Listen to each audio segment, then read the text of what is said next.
आप देख रहे हैं TNB। क्या फायदा ऐसी नौकरी का? बताओ, 18 महीने हो गए हैं, अभी 50 लाख रुपए आया था, उन्होंने अपने अपने बंदों को दिया है। साउथ का पैसा आया था। किसी टाइम रात रात को नींद नहीं आती, जरा सा सोचते हैं, टेंशन इतनी ज्यादा टेंशन है कि दिमाग में कि मन भी नहीं करता। इतने हालत खराब है, बच्चों को देख के उनकी लाइफ खराब हो रही है बच्चों की। क्या करें? बच्चे रोज पूछते हैं मम्मी क्या हुआ, क्या करके आए हो, आज क्या हुआ, कुछ हो तो बताएं। वेतन दो, वेतन दो, हमें हमारा वेतन दो, वेतन दो, वेतन दो, हमें हमारा वेतन दो, कर्मचारी एकता जिंदाबाद, We want justice, we want justice। मेरी 33 साल की सर्विस हो चुकी है और मेरे संग साथ के साथी भी बैठे हुए हैं यहाँ पे, और हमने इस लाइब्रेरी को बहुत अच्छी तरह अपने खून पसीने से सींचने वाली बात करी है। जब 18 महीने वेतन नहीं मिलेगा तो कितनी परेशानी होगी, आप समझ सकते हैं। ना घर में कुछ खाने को नहीं है, कर्जा ले लेके भी कहाँ तक इंसान गुजारा करेगा, नहीं गुजारा होता। नहीं, अभी तक तो नहीं पहुंच पाए जी। हमारा मकसद यही था कि जंतर मंतर पर से हमारी आवाज़ सुनी जाए और हमारे को जो है न्याय मिला जाए सभी कर्मचारियों को। 18 महीने बहुत ज़्यादा हो जाते हैं। 18 महीने से वेतन नहीं दिया गया है और जो भी भ्रष्टाचार हुआ है वो निरंतर जारी है लाइब्रेरी के अंदर। तो हम जो दिल्ली नगर निगम के विशेष अधिकारी हैं, जो भी संबंधित अधिकारी हैं, उनसे हमारा निवेदन है कि इसके ऊपर जो रिपोर्ट जो चल रही है, कमेटी जो जांच कर रही है, उसको जितनी जल्दी हो सके उसको सार्वजनिक किया जाए।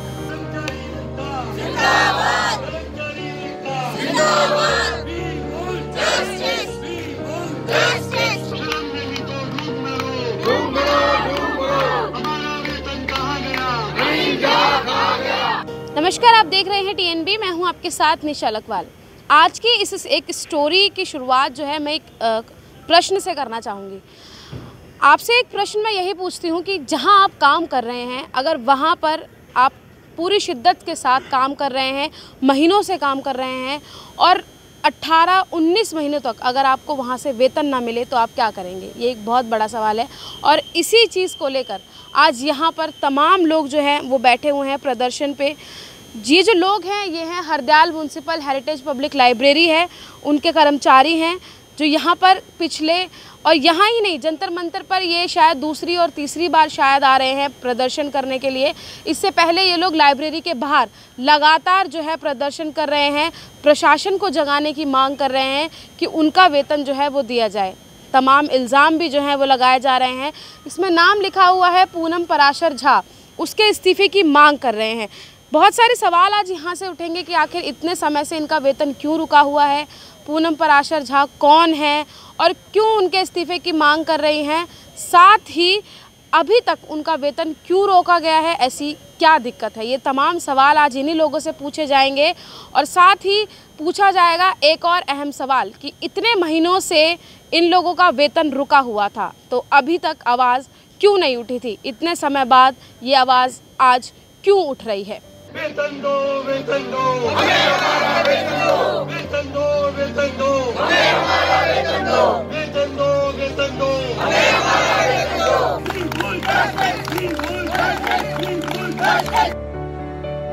ये भीख नहीं अधिकार है, ये तो अत्याचार है। शर्म करो, शर्म करो, शर्म करो। कर्मचारी एकता जिंदाबाद। We want justice, we want justice। Sir, आप लोग पिछले 18 महीने से आप लोगों को वेतन नहीं मिला है। आप कह रहे हैं 19वें मंथ में हम लोग आ चुके हैं, तो अभी तक कहाँ थे आप लोग और अभी तक क्यों नहीं आवाज़ उठाई थी अपने वेतन के लिए? मैडम, हमें जो धरने पे बैठे हुए 76 दिन हो गए हैं। अच्छा। जिसके अंदर से हरदयाल लाइब्रेरी का जो मुख्यालय है जो चांदनी चौक में स्थित है, तो 76 दिनों से हम धरना दे रहे हैं और जंतर मंतर पे हमारा 30वीं बार धरना है और सैलरी नहीं मिली है। जो वहाँ पे करप्शन हुआ है उसके बारे में जो भी संबंधित अधिकारी है, दिल्ली नगर निगम के विशेष अधिकारी, वो इस समस्या से उनको अवगत करा चुके हैं इस बारे में। तो उस पर संज्ञान लेते हुए उन्होंने एक सक्षम अधिकारी हैं जो दिल्ली नगर निगम के, उन्होंने एक जांच कमेटी को गठित की थी 21 जुलाई को, और उन्होंने सिफारिश की थी कि एक हफ्ते के अंदर वो अपनी जो भी अनियमितताएँ हैं या जो भी इसके अंदर भ्रष्टाचार हुआ है वो कमेटी उस अनियमितताओं की जाँच करेगी और अपनी रिपोर्ट एक हफ्ते के अंदर जो भी है अपनी सार्वजनिक करेगी। लेकिन आज 76 दिन बीत जाने के बाद भी रिपोर्ट को सार्वजनिक नहीं किया गया है और कर्मचारियों को वेतन नहीं दिया गया। बीच में 50 लाख रुपए ग्रांट के रूप में दिल्ली नगर निगम से मिले भी थे, तो उन्होंने ऑर्डर उसमें निर्देश भी दिए थे कि ये पैसा जो है सभी कर्मचारियों की सैलरी के लिए है, लेकिन उसके अंदर भी उन्होंने भेदभाव किया और अपने कुछ करीबी लोगों को वेतन दे दिया गया और सबके साथ भेदभाव हुआ और वो वेतन सबको नहीं दिया गया, जो कि 2 से 3 महीने का वेतन दिया गया था। अब भी लोगों को, हम लोग जो बैठे हैं धरने पर, 18 महीने से वेतन नहीं दिया गया है और जो भी भ्रष्टाचार हुआ है वो निरंतर जारी है लाइब्रेरी के अंदर। तो हम जो दिल्ली नगर निगम के विशेष अधिकारी हैं, जो भी संबंधित अधिकारी हैं, उनसे हमारा निवेदन है कि इसके ऊपर जो रिपोर्ट जो चल रही है, कमेटी जो जांच कर रही है, उसको जितनी जल्दी हो सके उसको सार्वजनिक किया जाए और जिन लोगों ने करप्शन किया है और उसके अंदर भ्रष्टाचार अधिनियम जो कानून है उसके खिलाफ उन पर एक्शन किया जाए और उनके खिलाफ मुकदमा दर्ज किया जाए और उनको जेल में भेजा जाए। किस तरीके का भ्रष्टाचार सर हो रहा है वहाँ पर? मैडम ऐसा है, मैं संजीव कुमार हूँ और मुझे यहाँ पर इस लाइब्रेरी में करीब 22 साल हो गए हैं। और पूनम परासर जी कहती हैं कि जो कर्मचारी धरने में बैठे हुए हैं। कौन है पूनम परासर? पूनम परासर बीजेपी के निगम पार्षद है, काड़ी से निगम पार्षद है, अब तो भूतपूर्व निगम पार्षद है और हमारी ये लाइब्रेरी की सचिव भी है। और इनके जो पति जो हैं भूतपूर्व विधायक हैं अनिल झा, वह भी कराड़ी से ही विधायक रह चुके हैं और आए दिन मतलब यहाँ पे अत्याचार करते हैं। जो कर्मचारी हैं, मुझे जैसे 22 साल हो गए, हमसे सीनियर भी हैं अधिकारी बैठे हुए हैं, सब हड़ताल में बैठे हुए हैं उनके विरोध में, जो भ्रष्टाचार कर रहे हैं और परिवारवाद कर रहे हैं। और हमारे मोदी जी ने 15 अगस्त को बोला गया था कि जो परिवारवाद और जो भ्रष्टाचार करेगा, अब हमें उसका सहयोग हमें चाहिए। अब हम तो सहयोग दे रहे हैं प्रधानमंत्री जी को, लेटर भी हम लिख रहे हैं उनके नाम से कि भाई अब ये भ्रष्टाचार भी कर रहे हैं, परिवारवाद भी कर रहे हैं। इन्होंने क्या करा कि अपने बेटे को लगाया था, पहले उनको सैलरी दी गई 2022 की जनवरी फरवरी 70,000 रुपये, और जो उनके नज़दीकी थे उनको मतलब कि सैलरी दे दी गई और हमारे को नहीं दी गई और हमें दी गई है 2 महीने की, किसी को 3 महीने की। इससे पहले जो सचिव रह चुके हैं रेखा सिन्हा जी रह चुकी है, हमारे सफाई कर्मचारी जो थे उनको पक्का किया गया था। उनको जब ये सीट पे आ जाती है 13 सितंबर, आज पूरा 1 साल हो गया है, आज 13 सितंबर को ही ये अपनी आई थी, ये पूनम परासर जहाँ बैठी थी, सीट संभाला था और इनको कच्चा कर दिया दोबारा से। इनका सभायोग में मतलब केस चल रहा है, मगर इनको पक्का क्यों नहीं किया गया? सर 76 दिन से आप लोग अपनी बातों को मनवाने के लिए धरने पर बैठे हैं, लेकिन लग नहीं रहा है कि जिन तक आप आवाज़ अपनी पहुंचाना चाह रहे हैं उन तक आवाज़ पहुंच पा रही है। नहीं, अभी तक तो नहीं पहुंच पाई जी। हमारा मकसद यही था कि जंतर मंतर पर से हमारी आवाज़ सुनी जाए और हमारे को जो है न्याय मिला जाए सभी कर्मचारियों को। 18 महीने बहुत ज़्यादा हो जाते हैं और भ्रष्टाचार का हम ये चाहते हैं कि भाई इसका इंटरनल ऑडिट हो और हमारा वेतन दिया जाए, यही। लेकिन अभी तक तो कुछ सुनवाई नहीं हुई, आप इस्तीफे की मांग भी कर रहे हैं, अंदर ही अंदर चीज़ें हो रही हैं, लेकिन आप तक वो चीज़ें नहीं पहुंच पा रही हैं। हाँ जी, हम तो जी बाहर बैठे हुए हैं अपने उसके लिए जी। आप लाइब्रेरी के बाहर भी थे, तो जो स्टूडेंट लाइब्रेरी में पढ़ते हैं उनका सपोर्ट आप लोगों को मिल रहा है? नहीं जी, वो वहाँ तो DPL में जाने शुरू हो गए, बहुत ही कम स्टूडेंट रह गए वहाँ तो। वहाँ का माहौल देखते हुए अंदर का, उनकी पढ़ाई भी निरंतर नहीं हो पा रही है पाठकों की, तो इस वजह से वो DPL में कन्वर्ट हो गए, क्योंकि वहाँ का इनके आना है जाना है, ये मंगाना वो मंगाना, डिस्टर्बेंस हो रही थी उनके अंदर खाते ही हो रही थी। वो हमारे बाहर से कोई नहीं था, वो तो हमारे साथ ही है, कह रहे भाई ठीक है आपके साथ है, अन्याय हो रहा है। सर हमने सुना है हरदयाल लाइब्रेरी जो है वो काफ़ी साल पुरानी लाइब्रेरी है, तो अब वो इस कगार पर आ गई है कि एक तो वेतन नहीं दिया जा रहा है और सर ने बताया कि स्टूडेंट भी लगातार कम हो रहे हैं, तो क्या वो हरदयाल लाइब्रेरी जो है वो अपना अस्तित्व खोती हुई नज़र आ रही है? देखिए, अभी जिन लोगों के, जो लोग अंदर हैं, जिन लोगों के हाथों में अभी लाइब्रेरी है, वो इस टाइम अपने जो है को अपने स्वार्थ के अलावा ऐसा कुछ नहीं कर रहे हैं। और ऐसी बात नहीं है, मेरी 33 साल की सर्विस हो चुकी है और मेरे संग साथ के साथी भी बैठे हुए हैं यहाँ पे, और हमने इस लाइब्रेरी को बहुत अच्छी तरह अपने खून पसीने से सींचने वाली बात करी है। यहाँ पे हमने पूरा टाइम दिया है। अभी भी कोरोना काल के बाद में भी अपने जो है हमारा 1-1 घंटा बढ़ाया गया, जबकि कोई एक्स्ट्रा हमारे को उसका पैसा नहीं मिलने वाली बात है। रात में भी देर तक अपने जो खोला गया, मतलब लाइब्रेरी खोली गई, तो हमने उसमें भी काम करने से हम पीछे नहीं हटे। लेकिन यहाँ पे क्या है कि अगर वो 6 महीने की सैलरी अगर भेजते हैं तो वो 6 महीने में से 2-3 महीने की दी जाती है, 2-3 महीने की पैसा जो है वो दूसरे काम में लगा लिया जाता है। जिस चीज़ की ज़रूरत नहीं है। आज जब स्टाफ अपने जो है, जिससे आपने 35 लाइब्रेरियाँ खोल रखी हैं, उसके अंदर अपने जो स्टाफ रख रखा है, आज एक दिन चलाना मुश्किल हो जाता है। आप सोचिए 18 महीने किस तरीके से हम लोग अपना कर रहे हैं। कितना वेतन मिलता है आपको? वेतन हमारे को जो भी अपने जो वेतन हमारे को मिलता है उसमें हमारे को संतुष्टि है। अच्छा। लेकिन वो वेतन अगर टाइम पे मिले तब संतुष्टि होगी, वरना ऐसे चाहे लाख रुपए भी अगर मिल रहा हो और वो टाइम पे नहीं मिले तो फिर ऐसे वेतन का क्या फ़ायदा।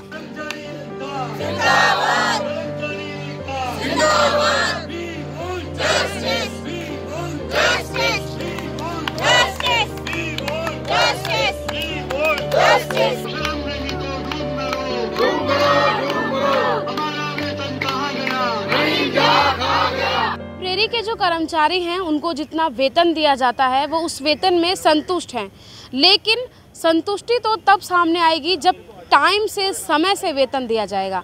कुछ लोग थे, कुछ कर्मचारी थे, उनसे हमने बात की है। अब बात करेंगे महिलाओं से, क्योंकि महिलाएं जो हैं वो 2 रोल अदा करती हैं। वेतन मिलता है तो उससे घर चलता है। उनसे जानते हैं कि आखिर इतने समय से वेतन नहीं मिला है तो वेतन ना मिलने से क्या परेशानी आ रही है, इसी के साथ ही घर चलाने में जो है वो कितनी कठिनाई आ रही है। हमारे साथ कुछ महिलाएं हैं, उनसे बात करते हैं। मैम, क्या नाम है आपका? आशा। आशा मैम, आप एक महिला हैं। अगर एक पुरुष की बात करें तो वो काम करता है, घर में पैसे लेके आता है, तब महिला घर चलाती है, लेकिन आप काम भी करते हैं, घर भी चलाते हैं। अभी आपको वेतन नहीं मिला है, 18 महीने हो गए हैं। बहुत ज़्यादा परेशानी है, क्योंकि मैं एक विधवा औरत हूँ और मैं खुद ही कमाती हूँ लाइब्रेरी के, उससे मेरा खर्चा चलता है। जब 18 महीने वेतन नहीं मिलेगा तो कितनी परेशानी होगी, आप समझ सकते हैं ना। घर में कुछ खाने को नहीं है, कर्जा ले लेके भी कहाँ तक इंसान गुजारा करेगा, नहीं गुजारा होता। और अब तो उधार देने वालों ने भी मना कर दिया। तो हम लोग बहुत परेशान हैं, अपनी दवाइयाँ तक नहीं ला पा रहे हैं, कुछ भी नहीं कर पा रहे हैं, ना बच्चों की पढ़ाई लिखाई कर पा रहे हैं, कहीं भी कुछ हमें नज़र नहीं आता, सिर्फ अंधेरे के सिवा। तो ऐसा क्यों आप लोगों के साथ किया जा रहा है? प्रशासन क्यों नहीं सुन रहा है? इतने महीने हो गए हैं, घर चलाने में परेशानी आ रही है। अब ये तो प्रशासन जाने, हम पूरी कोशिश कर रहे हैं कि हमें वेतन मिले। तो अभी आप जैसे प्रदर्शन कर रहे हैं तो आप काम पे भी नहीं जा रहे होंगे, तो यहाँ पर टाइम जो है वो लग जा रहा है, फैमिली को नहीं देख पा रहे हैं, बहुत सारी दिक्कतें जो है वो सामने आ रही हैं। वो तो आ रही हैं दिक्कतें तो हमारी तो ज़िंदगी में ही दिक्कत हो गई है जी। जब हमें वेतन नहीं मिल रहा तो ज़िंदगी में दिक्कत है। आप बता रहे हैं कि आप सिंगल पेरेंट्स हैं, तो जब वेतन नहीं मिल रहा है इतने समय से, तो बच्चों की साइड से क्या रिस्पॉन्स आ रहा है? बच्चे क्या बोल रहे हैं? बच्चे तो पूछते हैं, हम तो बच्चों से कहते हैं कि मिलेगी, आज नहीं कल मिलेगी। बच्चे कहते हैं लो तुम्हारा वेतन ही नहीं मिलता। अब हम बच्चों को क्या जवाब दें? तो कैसे ज़रूरतें पूरी होती है? उधार कर्जा लेते हैं, ब्याज पे पैसा लेके जब घर का थोड़ा घना कर्जा करते हैं। अब तो ब्याज वालों ने भी मना कर दिया। एक कर्मचारी काम करता है ताकि उसको वेतन मिले, वो अपने घर में 2 वक्त की रोटी जो है वो बनाकर खा सके, लेकिन जब वही नहीं मिलेगा तो कैसे उसका घर चलेगा और कैसे उसकी जीविका जो है वो चलेगी। एक मैम हो रहे हैं, उनसे हम जानते हैं। मैम, क्या नाम है? मेरा नाम कृष्णा कौर है। मुझे यहाँ पे 35 साल हो गए सर्विस करते हुए मैडम, लेकिन हमने आज तक ऐसा सामान नहीं देखा जो अब देख रहे हैं। कभी हमेशा सैलरी कभी लेट होती थी, लेकिन इतनी लेट नहीं कि भी 18 महीने हो जाए सैलरी ना मिले। बहुत परेशान है, बच्चों की पढ़ाइयाँ रुकी हुई हैं, बच्चे बड़े हैं, 2-2, 3-3 लाख रुपए उनकी फीस जा रही है, कहाँ से करें? कर्जे ले लेके भी परेशान हो गया, वो उतारेंगे कैसे? कोई उसका वापसी करने का कुछ तो हो कि पता कि इस टाइम तक हमें पैसा वापस मिलेगा, हम ब्याज भी कब तक देंगे उस पैसे पे? बच्चों की पढ़ाई रुकी हुई है, बहुत परेशान है। लेकिन सरकार तो कहती है कि हम रोज़गार दे रहे हैं, फीस अगर कोई दिक्कत में है तो लोन दे रहे हैं, बहुत सी चीज़ें सरकार ने निकाली है, लेकिन जिस तरीके से आप बता रहे हैं इससे तो कहें कि परेशानियों का पहाड़ आप पर बहुत ज़्यादा पहाड़ टूटा पड़ा है। ये तो जो हम घर चला रहे हैं, हमें पता है कि घर गृहस्थी कैसे चल रही है, बच्चों को कैसे हैंडल कर रहे हैं। ये तो शुक्र है चलो सरदार जी का काम है, चल रहा है, तो मतलब घर का खुद खर्च हो रहा है, लेकिन बाकी हाँ कमा रहे हैं, लेकिन इतना थोड़ा कि जब 2 मियाँ भी कमाते हैं उसी हिसाब से बच्चों का लाइफस्टाइल है, उनकी पढ़ाई लिखाई है, लेकिन अब सब बंद पड़ा है एकदम से। इतना किसी टाइम रात को नींद नहीं आती, जरा सा सोचते हैं, टेंशन इतनी ज़्यादा टेंशन है कि दिमाग में कि मन भी नहीं करता। इतने हालत ख़राब है, बच्चों को देख के उनकी लाइफ ख़राब हो रही है बच्चों की। क्या करें? बच्चे रोज पूछते हैं मम्मी क्या हुआ, क्या करके आए हो, आज क्या हुआ, कुछ हो तो बताएं।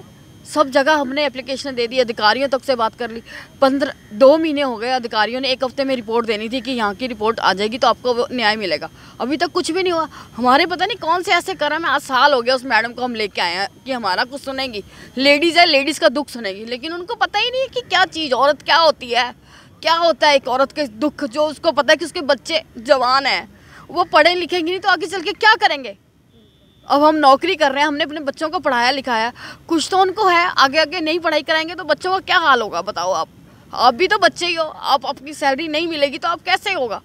माँ बाप को भी तो उम्मीद होती है कि हमारे बच्चे कुछ कमाई करके ला रहे हैं। हमारे बच्चे हमें नहीं चाहता कि हमारे बच्चे भी कोई पढ़ लिख के कुछ अच्छी जॉब करे। क्या फायदा ऐसी नौकरी का बताओ। 18 महीने हो गए हैं, अभी 50 लाख रुपए आया था, उन्होंने अपने अपने बंदों को दिया है। साउथ का पैसा आया था, उसमें से अमित पवार, राजकुमार, एक और नवीन, 3 जनों को 4-4, 5-5 महीने की सैलरी दे दी है। हम भी बैठे हैं साउथ के 28 बंदे हैं, सिर्फ 3 बंदों को अपनों को रेवड़ियाँ बांट रहे हैं। ये तो क्या फायदा मैडम, ऐसे बताओ। इतना टाइम हो गया। यानी कि दर्द सिर्फ मुंह से नहीं, आंखों से भी जो है वो झलकता हुआ आपने देखा है। और सही कहा है कि जब वेतन ही नहीं मिलेगा तो गुजारा कैसे होगा, और बच्चों की पढ़ाई कैसे होगी, उनका फ्यूचर कैसे बनेगा। सवाल, जब इतने महीनों से तनख्वाह नहीं मिल रही है, इतने महीनों से वेतन नहीं मिल रहा है, तो सवाल जो है वो खड़े होने शुरू हो गए हैं फैमिली की तरफ से भी, कि आज पेरेंट्स से लगातार बच्चे भी अब सवाल यही पूछने लगे हैं कि मम्मी आज आप गए थे, क्या हुआ है, वेतन मिला है कि नहीं मिला है। यानी कि सवाल अब बाहर वालों के लोगों से ही नहीं, घर वालों से भी जो है वो खड़े होने लगे हैं। देश में भ्रष्टाचार होना आम बात हो गया है। अपने फ़ायदे के लिए किसी पद पर एक इंसान को बिठाया जाता है, और अगर वो इंसान उनका साथ नहीं देता है तो उसे हटाकर दूसरा जो है शख्स को वहाँ पर बिठा दिया जाता है अपने फ़ायदे के लिए। ऐसा ही जो सामने मुद्दा आ रहा है वो हरदयाल लाइब्रेरी का है। जो यहाँ के जो कर्ता धर्ता हैं, उन्होंने अपने फ़ायदे के लिए 1 महीने में 3 लाइब्रेरियन बदले हैं। वो भी सिर्फ किस लिए? अपने आप को फ़ायदा पहुंचाने के लिए, अपने लोगों को फ़ंड ट्रांसफ़र करने के लिए। ये चेक जो है ये इसकी सीधे तौर पर जो है वो बयां करता है। एक सर हैं, ये सर जो आप देख रहे हैं इस वक्त यहाँ पर जो है, इन्हें लाइब्रेरियन बनाया गया था, लेकिन इन्होंने कहा कि मैं भ्रष्टाचार का साथ नहीं दूंगा, आपके जो चेक होंगे उन पर साइन नहीं करूंगा, इसलिए इन्हें पोस्ट से हटा दिया गया और दूसरे को रख दिया गया, ताकि यहाँ पर जो है वो साइन हो सके और ये चेक जो है वो पास हो सके और जिसकी जेब में ये पैसा जाना है उस तक पहुँचाया जा सके। ऐसे तमाम सवाल आज यहाँ से खड़े हुए हैं। भ्रष्टाचार के आरोप लगाए गए हैं, और आरोप लगाए गए हैं तथ्यों के आधार पर, कागज़ों के आधार पर। सभी को एप्लीकेशन दे दी गई हैं, सभी जगह, और सभी नेता, सभी पीएमओ, राष्ट्रपति, सभी राज्यपाल, सभी को जो है चीज़ें सौंप दी गई हैं, लेटर दे दिए गए हैं, ज्ञापन दे दिए गए हैं, लेकिन अभी तक कोई संज्ञान, कोई आश्वासन इन लोगों को नहीं मिला है। 18 महीने से वेतन नहीं मिला है, 19वां महीना इन लोगों का चल रहा है। अब ये लड़ाई और कितनी चलेगी ये देखने का विषय रहेगा। अगर आप ये वीडियो देख रहे हैं और आप भी इन लोगों का दर्द समझते हैं तो ज़्यादा से ज़्यादा इन लोगों को सपोर्ट कीजिएगा, साथ ही आवाज़ बनिएगा इन लोगों की और आवाज़ पहुंचाइएगा वहां तक जहां तक ये लोग आवाज़ पहुंचाना चाहते हैं। क्योंकि हमने यहां पर महिलाओं से भी बात की हैं, वो अपना दर्द बयां करते करते उनके आंसू भी जो हैं वो निकल गए हैं, इमोशनल भी जो हैं वो हो चुकी हैं। और ये सच भी है, हम अगर हम कहीं काम कर रहे हैं, 2 और 3 महीने की सैलरी ही अगर हमें नहीं मिलती है तो हम लोग एक तरीके से बौखला जाते हैं। लेकिन इन लोगों का धैर्य देखिए कि 18 महीने से इन लोगों को वेतन नहीं मिला है, फिर भी ये लोग शांतिपूर्ण प्रदर्शन कर रहे हैं। किसी भी तरीके का कोई उग्र रूप जो है इन्होंने अभी तक नहीं लिया है, और हम यही अपील करेंगे कि आगे भी इस तरीके का कोई भी तोड़फोड़ या किसी भी तरीके का उग्र प्रदर्शन ये लोग ना करें, क्योंकि आज नहीं तो कल सुनवाई ज़रूर होगी। जो मांगे यहाँ से उठी हैं उन्हें पूरा ज़रूर किया जाएगा। आप क्या सोचते हैं, क्या राय रखते हैं, कमेंट बॉक्स में ज़रूर बताइएगा। कैमरा पर्सन राज राजपूत के साथ मैं निशा लखवाल, TNB न्यूज़, दिल्ली। हमारे ताज़ा अपडेट्स पाने के लिए चैनल को सब्सक्राइब करें, बेल आइकन प्रेस करें, वीडियो को लाइक और शेयर करना ना भूलें।